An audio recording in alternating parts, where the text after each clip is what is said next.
За Хүүхбаттын алтар шуумэ. Яг Хүүхбаттаас үүссэн хоол гэж байна. Цуу юм уу эсвэл тосон дүрээд иддэг гинэ.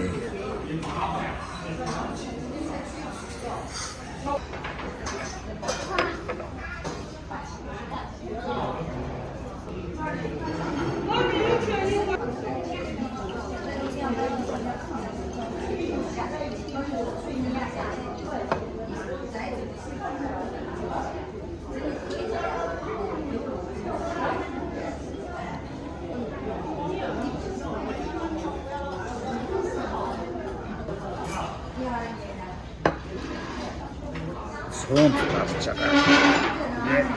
Ингээд дээр энэ ороод эргүүлж байгаад ингээд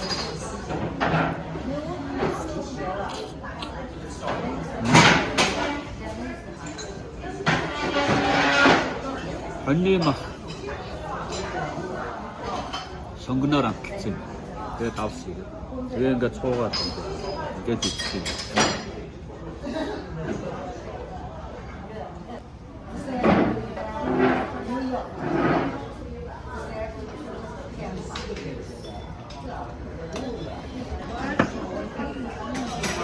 Шуумэ анх 13 дугаар зууны дунд үеэс энэ Хүүхбаттад үүссэн гэдэг.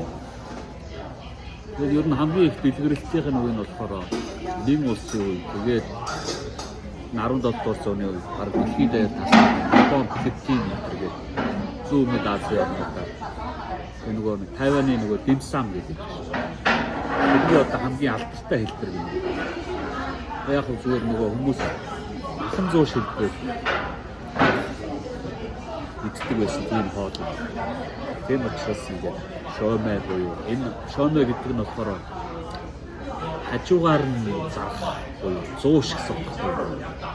Одоо үндсэн хоолны хажуугаар 100 шиг маягаар ирдэг тийм хоол байсан юм байна. Энэ өвөр монголчууд болохоор энийг өвгөө гэдэг юм байна. Бидний хувьд эзэж чадсан. Хамгийн гол нь ингээд гоё амттай махтай бууз шиг. Тэгээ буузыг бодвол хурлан маш нэгтгэв. Маш нэгтгэн одоо нэг юм гомын идэх хурл үүдэх штэ. Тийм гол төр хийсэн. Тэг амттай л. За хоол хөрлөө би.